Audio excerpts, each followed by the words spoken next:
Апелацијски суд Штип ја укина пресудата казна доживотен затвор за штипјанецот Стојанче Зарков, кој лани со нож ја убил сопствената мајка. На Зарков повторно ќе му се суди во основниот суд Штип, потврди од апелациониот суд Штип. Посочуваа дека Зарков, кој почнал да ја издржува казната затвор, сега по оваа одлука повторно ќе се врати во притворскиот дел.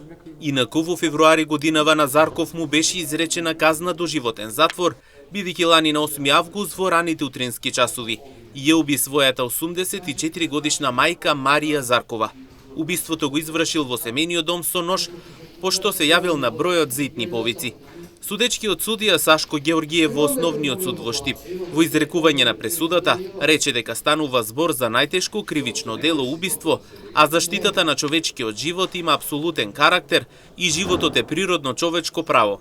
Според архивата на судот, Зарков во 3 наврати е суден за сторени кривични дела, семејно насилство.